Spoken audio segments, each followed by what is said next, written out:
Hello and welcome to Devlog number 7. So this one's going to be a little different because it's mostly just going to be battle footage in the background while I'm talking rather than showing off features, because what we just finished was our first test with a couple people playing in the same game. So I hope to have 4, but I ended up with just 3 because one of the testers had something come up, unfortunately. But what we did was we had a 2 versus 1 match with me as a spectator. So I spent the first couple days of the last 2 weeks implementing a spectator mode so that I could watch this battle take place and kind of observe what the players were doing and kind of give me some insight into how they were playing the game instead of me having to focus on managing my own ships. And it worked pretty well for the 2 matches that we did. So this is the second one, and over here on the blue team we have Avil, who's got 4 ships. He's got pretty much an all-around setup, so his ships don't have specific specializations. They're kind of a mixed bag in terms of guns and missiles and point defenses and electronic warfare. And this is actually the second match. So the first one he kept his fleet together. This one he kind of split it up a little more, and it took me a while into the match to kind of figure out what his game was, but we'll get to that in a second.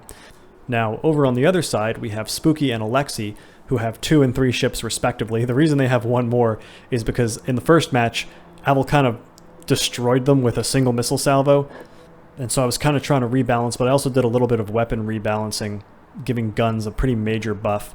But what they've got is pretty much they went exclusively guns because they didn't feel comfortable with using the missiles just yet, because this was their first real game that they'd been playing, and Avil's done a couple matches against me, so he pretty much knows what he's doing.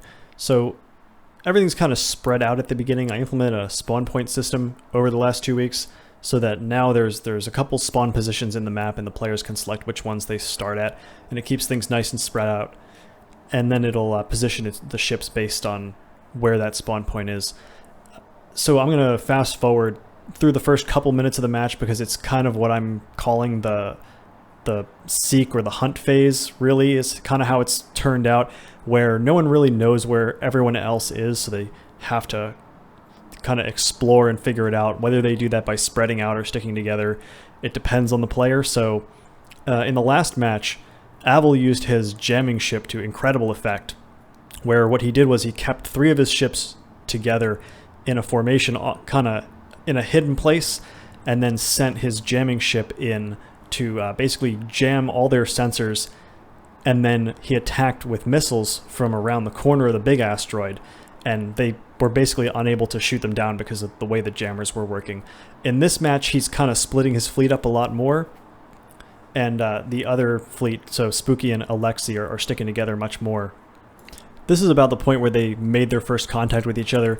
The ship in the foreground is Avil's electronic warfare ship, and you can actually see that the jamming turrets on top are pointed towards the opponent's fleet. The unfortunate thing is that because of the position of his ship relative to the rest of his fleet, the jammer's not really going to do anything. All he's doing is producing a bunch of false contacts in that direction, because the jammer's area of effect doesn't actually cover the ship that the enemy fleet is shooting at, the stone spine.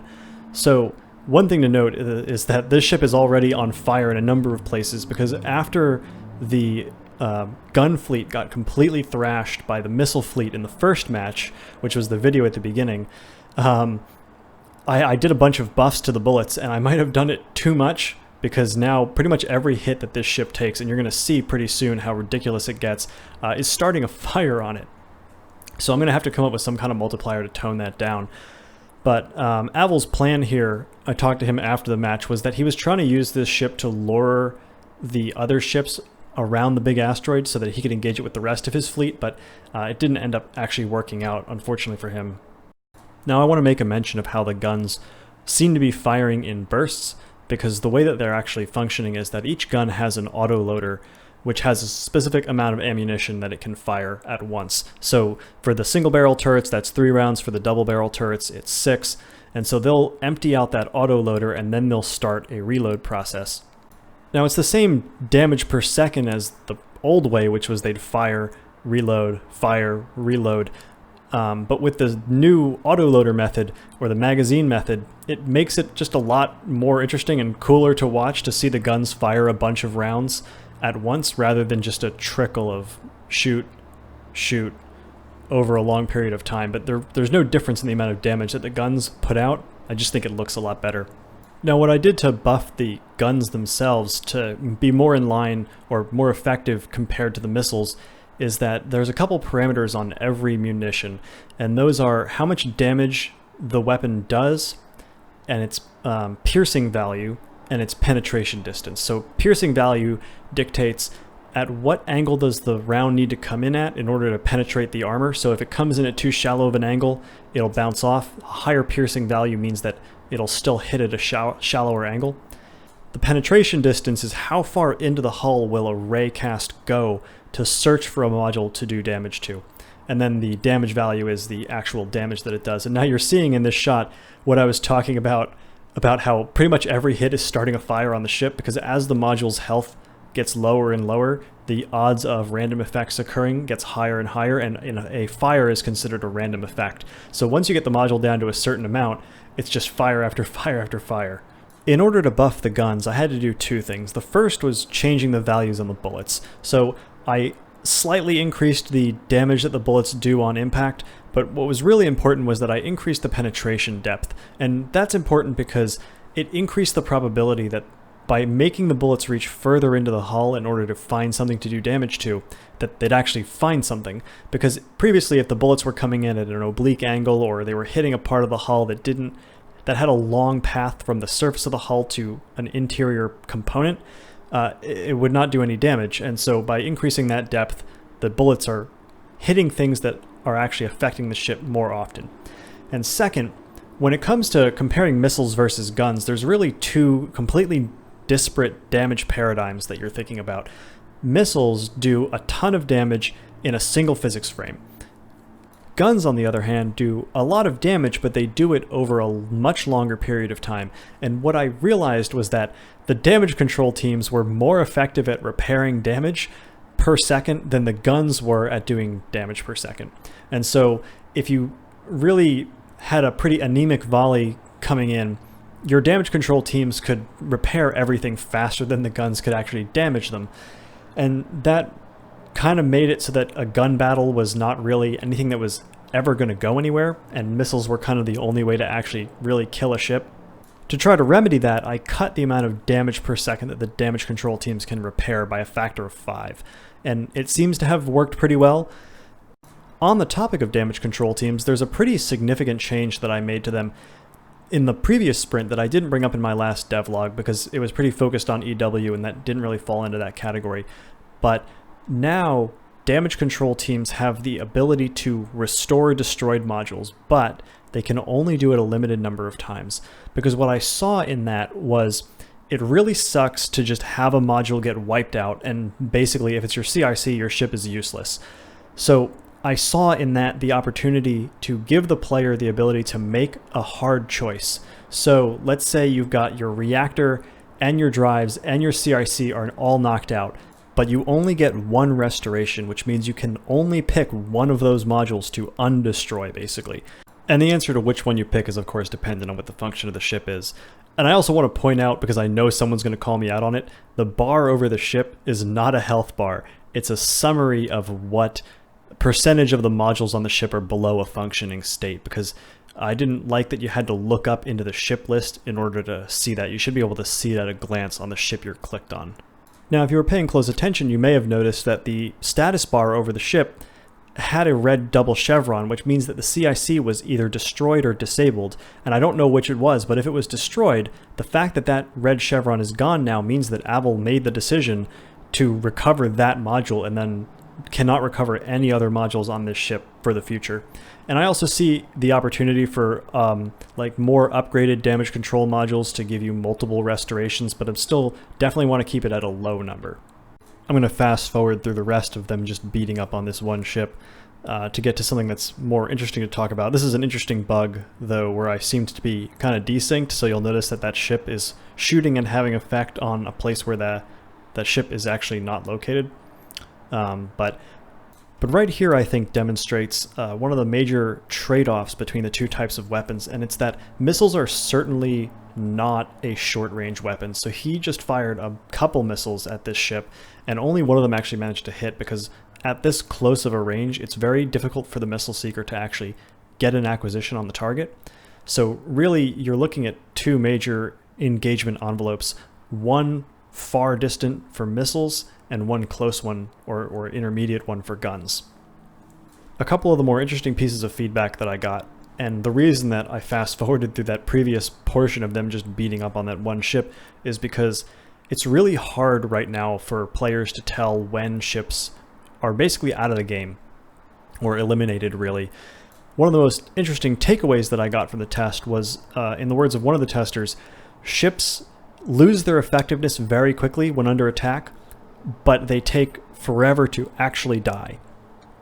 And a couple ways that I'm going to try to mitigate that is by changing the disabled conditions a little bit. So right now, the way that a ship is considered eliminated is it has to have its drives destroyed, its reactor destroyed, and its CIC destroyed with no possibility of repair. So you used all your restores. And I think that those requirements are far too stringent. So I think I'm going to put a little bit of an or in there. So if the power plant and the drives are destroyed, or if the CIC is destroyed and you can't restore them, because then your ship is kind of useless at that point. So I think that would be a good consideration for the ship being eliminated. And then the win conditions would be all the ships on a fleet in an enemy team have been eliminated. And in terms of how a player can know what kind of effect they're having on the enemy fleet, there's a couple ideas that I've had from the beginning on how that can be done. I'm really trying to make it so that everything is as diegetic or in-universe as possible. So just putting things up, like as the spectator, I can click on any ship and I can see what its status is, but another player, a person who's actually playing with a fleet, can't do that. So how do I show the player kind of what the tactical assessment is or what the battle damage assessment of the enemy ships is? And I think that when you get to the larger ships like destroyers or cruisers or flagships, having intel spaces, intel compartments on ships that would do things like, say, with 70% probability we assess that this ship's CIC is knocked out, or 90% probability that this ship's power plant is knocked out, or, you know, this is the overall condition that we think the ship is in, I think would kind of preserve that diegetic appearance while also giving the player a lot of feedback on what they're actually accomplishing, because right now it's pretty much a blind, they're kind of just shooting blind in terms of what they're doing. Like the Pearl Harbor has been disabled for a couple minutes at this point, but they're still firing shots into it because they don't really have a way of knowing that. And they were in the same situation for the Stone Spine before that. At this point, it kind of really just becomes beating up on these disabled ships for a long time because the win conditions are so stringent that there's really no way to actually accomplish them without just spending forever hammering on the same ships to make sure that the reactor, the drives, and the CIC are all destroyed. So what I really have to do now is get to a good end state where I have some reasonable, accomplishable win conditions for the game. I probably could have done it before we did this test, but I didn't want to throw in a couple new features because there were enough new things that could go wrong before I did a test with a bunch of people. So I'm going to get to doing that over the next 2 weeks. I'm also going to continue to do some polishing and get this to an actual really good playable state. There's still some bugs and exceptions to take care of. And then once I've got that, an interesting thing that I got feedback on was that knowing hard numbers at the end of the battle on how you did and how you performed would be really cool. Like this ship did this much damage, this ship received this much damage, this is how exactly the battle went. And since the game is over at that point, I don't see a problem with delivering the hard numbers to the player. And that'll give them a better idea of how they actually performed and what ships did the most work, or what ships performed the best or performed the worst, so that they can tune their fleet later on. I definitely want to add more options for fitting out the ships. I maybe want to add another second hull. I mean, I do want to add another hull or two. I'm just having a lot of trouble figuring out what a good concept is going to look like for that fits with the frigate design. It's kind of been driving me crazy for the last couple weeks. And then I definitely want to add more weapons and modules, because right now there's really only a handful of viable fits for the frigate, as there have only been for the last few months. And I think that'll really increase the fun and replayability by having more things that you can do with your ships. So this was a fun time. I hope you enjoyed watching it. I had a lot of fun watching other people play my game and see how they react to it and see how they did the things that differently from how I would do it. So I think I got a lot of good information from this test. We found a couple bugs that I need to fix, and a bunch of I have a long list of things in my notepad of just feedback and things to change. So I'm going to get on that, and I'll see you in 2 weeks. Thanks for watching.